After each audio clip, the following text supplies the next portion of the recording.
Émotionnel ou rationnel, en accord ou à l'opposé. Les rencontres de l'heure.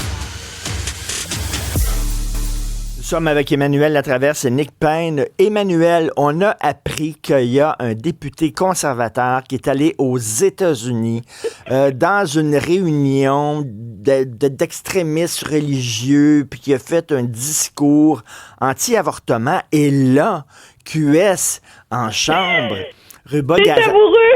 Ah, c'est savoureux! C'est savoureux! C'est comme Pierre Poilievre qui est pris en chambre à se dépêtrer avec son député radical, là, comme il y en a d'autres, là. En ce moment, il y a une quarantaine de députés militants pro-vie, là, semble-t-il, dans le caucus conservateur. Non, c'est qui? C'est François Legault! Parce que c'est tellement habile. Québec, M. Legault, on se rappelle la semaine dernière, son espèce d'appui, non-appui, tacite, non tacite, mais à Pierre Poilievre en demandant qu'on défasse Justin Trudeau. Alors là, c'est tout l'axe d'attaque, finalement, de Québec solidaire. C'est Monsieur Legault, vous défendez les valeurs québécoises. Est-ce que comment pouvez-vous donner votre appui tacite à un parti qui veut mettre en péril le droit des femmes à l'avortement? Ce qui est faux, là, on s'entend, c'est dans les positions officielles du Parti conservateur de ne pas rouvrir ce débat, mais quand même. Mais ça s'est pas arrêté là. Il y avait le droit des femmes à l'avortement, il y avait le refus du Parti conservateur de vouloir investir dans le troisième lien.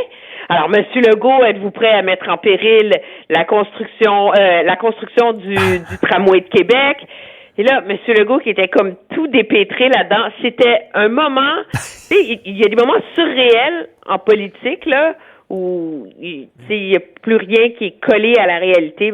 Celui-là en était un savoureux d'une partisanerie éhontée de la part de QS, mais qui était quand même très drôle. Mais c'est extrêmement habile, Nick. Là. Il fallait voir Ruba Gazal debout en disant « Monsieur Legault, c'est le genre de parti que vous appuyez. Là. Mm-hmm. Vous voulez que les Québécois votent pour un parti dans lequel il y a des militants anti-avortement. » Avoue que c'est habile. François Legault, Guy Léade, dans La Servante écarlate, même combat. C'est pareil.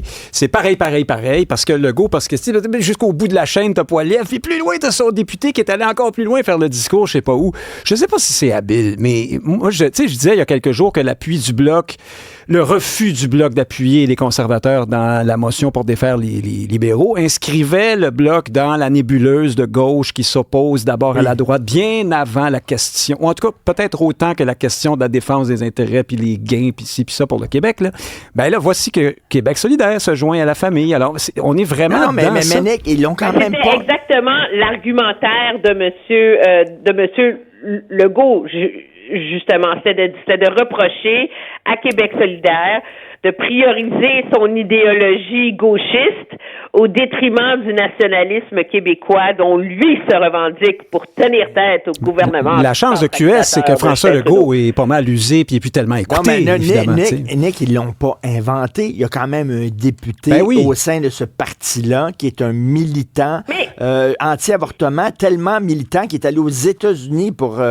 participer à un rallye anti-avortement. Ça veut dire quand même, reste que si j'étais une femme, moi je dirais, ce parti-là, c'est quand même... Mais ça, tout le monde a le droit de se faire son idée sur les conservateurs. Mais François Legault, ça veut pas dire qu'il appuie ça, lui, quand il dit, moi je m'oppose à un parti qui noie le Québec sous l'immigration, qui nous a endettés comme ça se peut pas, et ainsi de suite. Donc, je veux le faire tomber. Entre ça, puis j'appuie le pignouf qui est allé dans le fond de la savane à l'autre bout. C'est pas pareil du tout.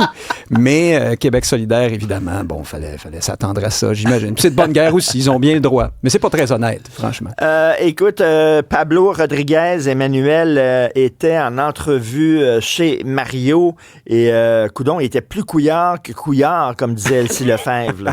Mais c'est comme si, je pense que Pablo Rodriguez s'est rendu compte hier qu'il ne s'agit pas de se dire libéral et de débarquer au Québec pour cadrer dans le schème idéologique du nationalisme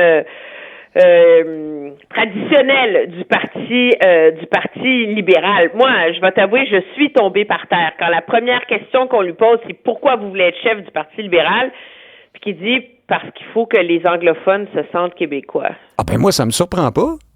Mais là, franchement... Mais ça me surprend pas du tout. C'est ça qu'il faut dire pour aller au Parti libéral d'aujourd'hui, en tout cas. C'est pas le parti de Jean Lesage, ni celui de Bourassa, là, le Parti libéral actuel. L'histoire, l'eau a coulé sous les ponts.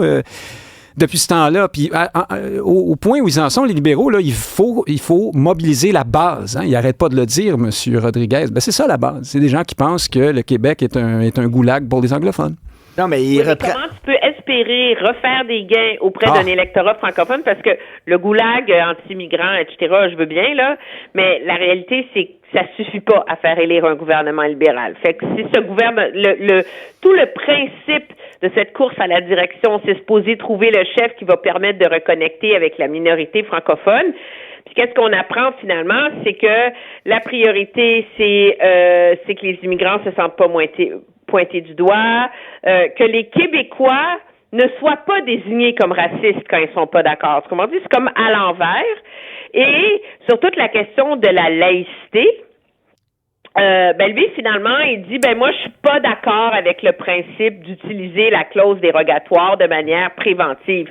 Mais tu sais, c'est comme si, moi, c'est ce que ça va bien au-delà de la laïcité, là. Ça, c'est un débat très large et important. Au-delà de la laïcité, mais pire que ça, c'est que c'est comme si le Parti libéral d'aujourd'hui, puis j'ai vraiment fait des recherches, puis en vérité, sur ce point-là, M. Rodriguez est en ligne droite avec la position actuelle, OK, du Parti libéral du Québec, là. Fait qu'on peut pas lui remettre sur le nez dans les faits. Mais ça illustre à quel point, comme tu le dis, ce Parti libéral du Québec a changé. Parce que, tu sais, Claude Ryan, là, qui était quand même pas un souverainiste, là, un crypto-souverainiste, là, lui-même, à une époque, a utilisé la clause dérogatoire de manière préventive 6 fois dans le même projet de loi. Guidé par la main de Dieu. Non seulement contre la Charte fédérale, mais contre la Charte québécoise des droits et libertés. Donc, il y avait quand même une époque où, au Parti libéral, on reconnaissait l'importance de la souveraineté parlementaire et démocratique, et où, là, il semble que ce soit comme dilué dans un genre de multiculturalisme à outrance. Ben, c'est qu'ils se démarquent pas de Couillard ou Denis Coderre dirait la même chose que oui, là, il y a un combat à finir entre Coderre et Rodriguez, mais là, on est en course à la chefferie. Là, on parle vraiment à la base, puis à la base du parti, puis aux militants les plus fidèles, là, c'est eux qu'on veut rameuter. Alors, c'est ça qu'ils veulent entendre, ces militants-là, en bonne partie. Peut-être qu'après, M. Rodriguez prévoit élargir un peu ses horizons, là, en modérant un peu ses transports sur la question de la pauvre minorité anglophone maltraitée au Québec. Mais pour l'instant... En terminant rapidement, vous deux, Emmanuel, l'excellent journaliste de Radio-Canada, Thomas Gerbet, qui a sorti cette histoire-là, là. Il y a des Autochtones qui ne veulent pas payer leur facture d'Hydro-Québec, qui la déchirent. Là, on dit qu'on est rendu à 250 millions de dollars de factures impayées dans les réserves. Et Hydro-Québec ne fait rien. Qu'est-ce que tu en penses? Ben là, Hydro-Québec d'aujourd'hui cherche une solution à ce problème-là, puis essaie de profiter des négociations qu'on a pour avoir une espèce de pacte de réconciliation pour pouvoir faire des projets communs comme monnaie d'échange, mais en vérité, ce qui est hallucinant, c'est que c'est pas Michael Sabia, le PDG actuel, qu'il faut blâmer. C'est Sophie Brochu, c'est M. Martel, c'est tous les autres d'avant qui, ayant peur d'une confrontation, ont laissé une situation complètement dégénérée. C'est pas toutes les communautés autochtones et c'est pas uniforme. Il y a des communautés autochtones où la majorité paye puis il y en a qui payent pas. Mais là-dessus, le ministre Lafrenière le confirme. Il y a des communautés autochtones où c'est vu comme un geste de résistance contre les empiètements d'Hydro-Québec. Mais le sable dans l'engrenage, c'est que dans l'article de Radio-Canada, on laissait entendre que ça serait comme une poignée d'échanges dans d'éventuelles négociations. Le ministre Lafrenière, aujourd'hui, a été catégorique. Hein? Il dit, il y aura, dans toute entente à venir, il n'y aura pas d'exonération pour des factures impayées. Et écoute, Nick, Thomas Gerbet, il rencontre un gars, un autochtone. L'autochtone, il rouvre l'enveloppe qu'il vient de recevoir d'Hydro-Québec. Il n'en avait jamais ouvert une depuis des années. Oui, il doit 75 555 $. Il prend la facture puis il la déchire en riant. Oui, vous avez magané mon territoire, je magane votre facture. C'était à peu près ça, ces mots. Écoute, là, on refait sans cesse les mêmes récriminations. Puis là, on obtient réparation. Puis là, c'est comme si c'était pas arrivé, puis on recommence encore. Moi, j'ai l'impression que dans 1000 ans, on va être encore là à s'excuser, puis à ramper, puis à devoir composer avec des situations absurdes comme celle-là. Ils ont des moyennes là, dans chaque communauté. 38 000 de dettes, factures impayées en moyenne. L'autre, c'est 65 000. Donc, chez les CRI, qui ont été couverts de prospérité par des ententes mirobolantes avec Hydro-Québec et le gouvernement du Québec. J'entendais le chef Mackenzie, là, en entrevue cet après-midi, chef d'une des nations en question, ce midi, moi, je vais parler seulement à François Legault. Parce que c'est à lui, Hydro-Québec. Le reste, je m'en fous. Moi, je me moque de ça. C'est un chef politique, là. Tu sais, on nous prend pour des cons et aussi, moi, je vais le dire, on nous méprise. Moi, j'ai voyagé sur ces territoires-là, dans ces communautés-là. J'ai rencontré des gens formidables, mais j'ai aussi mesuré à quel point on se moque et en terminant, du pouvoir québécois. En terminant, Emmanuel, ça aide pas le vivre ensemble parce qu'il y a des Québécois là, qui sont pas autochtones puis qui disent, pourquoi moi je le paierais d'abord, ma facture? Ben, c'est bien certain.